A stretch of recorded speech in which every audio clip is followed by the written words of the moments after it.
Okay, James, we'll just leaf through some things here, and then I'll show you some examples. All right.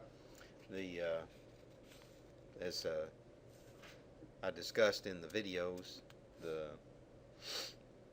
only reason why we really cover lettering anymore is that it gives you a look of being organized and being technical, and then the real basic reason is that um, when you have to make revisions to large construction drawings or manufacturing drawings, if you can do it in a neat, legible hand, at least close to this, then you're going to, let's say, have an edge or communicate more effectively, having that. Um, Waiting for my screen to warm up here.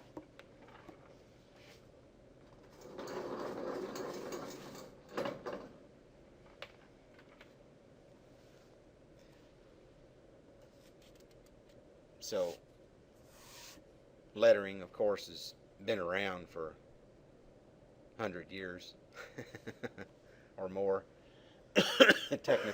Technical lettering, uh, well over 100 years. And of course, it was the only way that we communicated before the days of computer aided drafting. So, um, the key is to press hard but not too hard, to rotate the technical pencil in your fingers every other stroke or so. Just kind of keep a rounded end on the end of the lead. You don't want to get a chisel point. You can use a chisel point, but you have to keep it at the exact same angle and not rotate the pencil. Otherwise, when you do accidentally rotate a little bit, then it creates a sharp line instead of a thick line. So their single stroke uppercase Gothic, it's called, is the style. And just a real plain kind of lettering. And it's called single stroke because we build it a stroke at a time, uh, lifting the pencil in a lot of cases to start the other stroke instead of tying them together with a fluid movement. So, for instance, the E, a lot of times you might tend to just, make a sideways U almost and throw a line in the middle. So, there's actually 4 strokes involved in making every E. The grid, well, let me say one more thing. That's the single stroke part of its name. Uppercase means capitals, and the word uppercase comes from the old printing days, way back when, right around Ben Franklin's time, way back in the 1700s, 1800s, when printing industry was really using lead type, actually pieces of lead that had the letters on the end of them, each little letter, and that's how they printed books. They put all those together in one, when they were spelling a word, each little letter was a piece of lead type, lead metal. And so they had lower case and uppercase, small letters and capital letters. Okay? The uppercase was like a little bins in front of them, and they were divided up into 2 sections. The uppercase up at the top were the capitals, and the lowercase were the small letters. So that's where uppercase, lowercase comes from. Okay? That was on the first test. Then they designed the style of the letter based upon the majority of it a 6x6 grid. When you look at it, it's proportional depending upon the size of the letter. So an A is basically made in a square when it's made perfectly. 1, 2, 3, 4, 5, 6. So is the E. But we don't use up all the square, and so we leave off 1/6 of it. And of course we don't measure it, and we don't do it by grid constantly. It would take us forever. So there's an amount of skill that you develop in just making the E a little smaller than it is tall.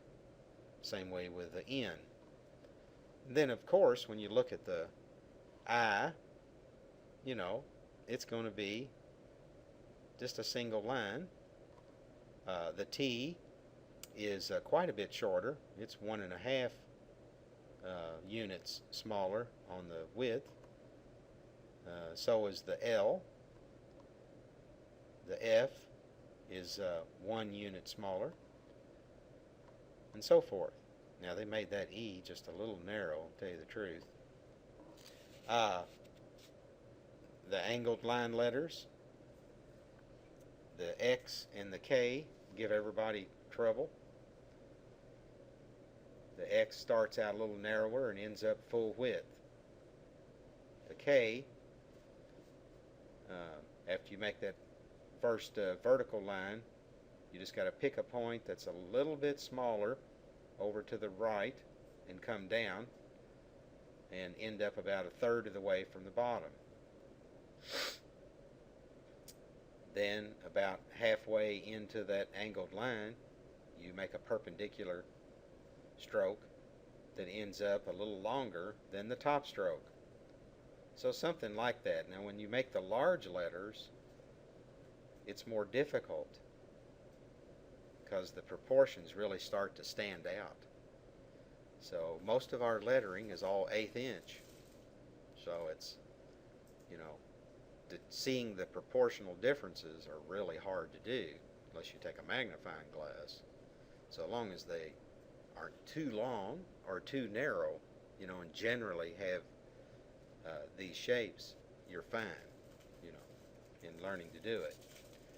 Now, the W is 1, 2, 3, 4. It's 8 wide, same height. So it's, 2 units or 2/6 of your proportion wider. So you just got to think wide. W, wide, okay, when you make them. Then they turn right around and they create an example down here that's 1, 2, 3, 4, 5, basically only 6 units wide. So the author kind of went spazzo on me here. The M is also too narrow here, okay? So if I were grading it, I would grade these. I would say, no, those are made wrong. Now, do they have to always be 8 units wide? No, you can make them narrower. Just as long as they're a little wider, you're fine. The M, the same way. It's a wide letter, okay? The curved line letters probably give you the most trouble, or will potentially give you the most trouble. And takes a lot of practice on those sometimes. But if you'll follow the stroke as you're learning to letter them, and I may be returning stuff to you, to work on, and if it just, I want to get you up at least to a B level, a good level of lettering by the end of the course. So at least be able to letter your name really good, okay? So you can see the R is kind of long looking, proportionally it looks long, but 1, 2, 3, 4, 5, 6, it's really, 1/6 shorter than it is the height. But it looks, just the way it's shaped, it looks longer than the B. It looks longer than the G. just optical illusion. But when you're making the curved letter, like the G, you'll start up here at the center. Everybody can usually make a half of a circle or a good portion of it like that in one stroke. Then you come back and start at that point and finish it. It's difficult to start over here for some reason or other, particularly for left-handed people. It's very difficult to start here and go all the way around and make it look right. So it is 2 strokes to make that curve. Same thing with the C. C does the same thing. It's just with the G, we come back and add a little corner to make it a G. These are computer-generated curved line letters. That's why they're all the same width as it states here. Okay, look at the J. Okay, when we letter them, they're wider than that. Okay, and then the form you're after for the number system is shown here, and also computer generated, but on your worksheets it does give you a little wider number to work with. Okay, then looking at spacing letters and words, there is a general look that we're after. It's called kerning in the typing world, or the typeface world, and it's where we move things together where there's a gap. We're trying to look for the same general area between the letters. Okay, notice how the A is really, really close here compared to the distance between I and L. So you generally make the A kind of close to its neighbor. And if it's a T that's next to it, which you have a lot of times, a T and an A close to each other, you're going to crowd the A over to be almost aligned with the top bar of the T to get that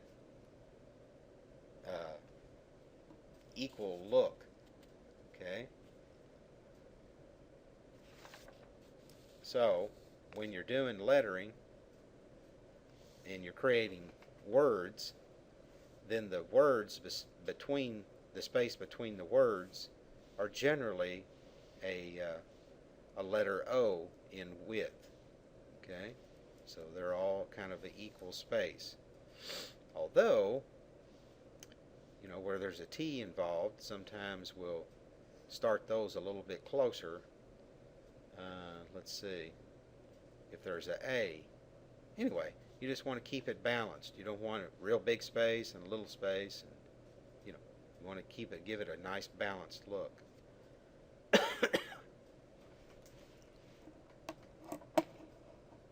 Okay, here's some examples of what the quality. This is a student work.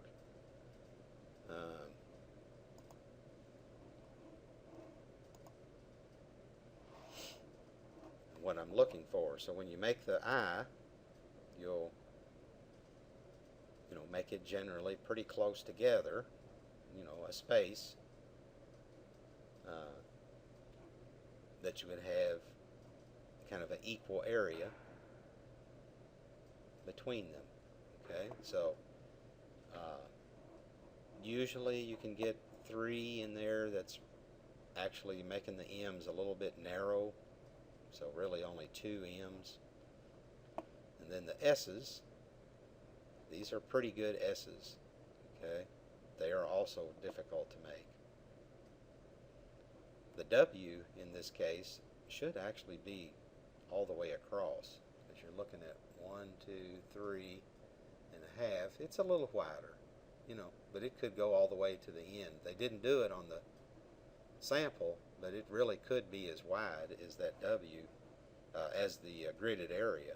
It wouldn't hurt a thing to make it a little wider. So the first one you do, you're really concentrating on the stroke. And then the second row, you're also concentrating on the stroke, but then you're trying to fit it in. And some places you can put 2 and some you can put 3.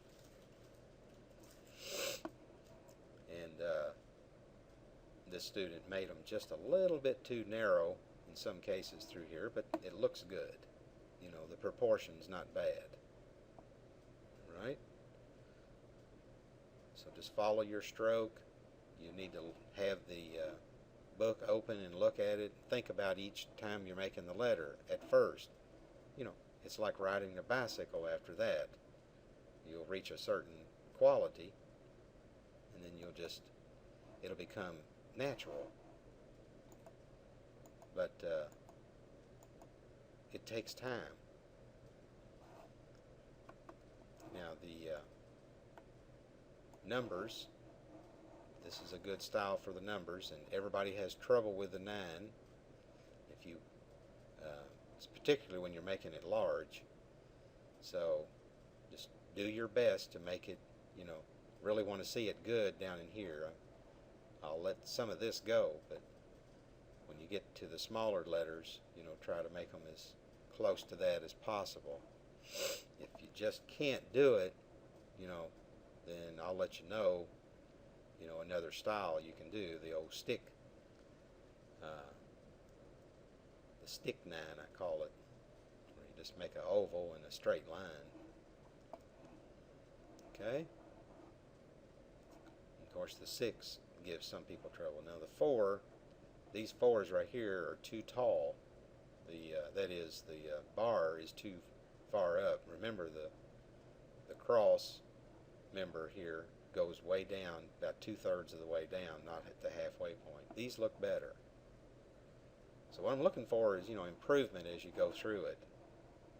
So what you might want to do, after you do all the large ones and you follow the order of stroke, is just make one as you're going along. And then go back and make another one.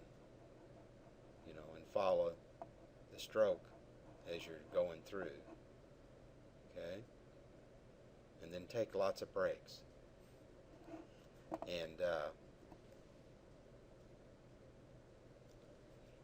get the sheet turned in, evaluate it, and then if you need a little more practice in 1 or 2 of the other letters, we just flip it over and do 2 or 3 1/4 inch or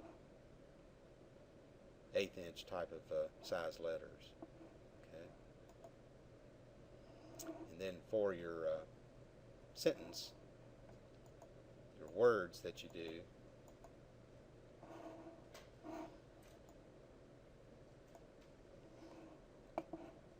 keep it in the grid.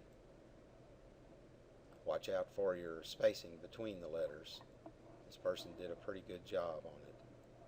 And then, leaving about a size of a letter O in between all your words. Okay? So that's kind of the quality that you want to shoot for. These B's are different and they're kind of squished, but it looks alright. It's neat. It's close to the form. It's a B. It's a B on the B. And so when I grade it, particularly on something like this, if there's like that W, it really need to be redone because the middle part needs to go all the way up. Watch out for your W's. So this drafter here is consistent with the W's. Okay, so, but try to make them all the way up. There's 2 V's connected. Okay, just more practice over here, more getting some letters and numbers involved and symbols and so forth. Good M's. Oop, there's a good W. I must have got through to him. Oh, misspelled word. Commuter. Commuterated. Okay? So that's what I'm looking for. That's what your goal is to try and get, up to this kind of quality here. That's what you're after. And, we'll move on. We're not going to, in the old days, in vocational training, we'd stay in this. Each student, you know, was independent study in a way, progressive learning, and you'd stay in your lettering until you got your lettering up to a B or a A quality before you went on to anything else. But we don't have time to do that, so I'll ask you, you know, if you're not up to a B quality, you know, then I'll let you move on, but I'm going to ask you to do, you know, 1 or 2 practices of something to get it up to the right skill. Okay? Because we want you to have a good lettering hand with all that. Okay? That's where we're at on that.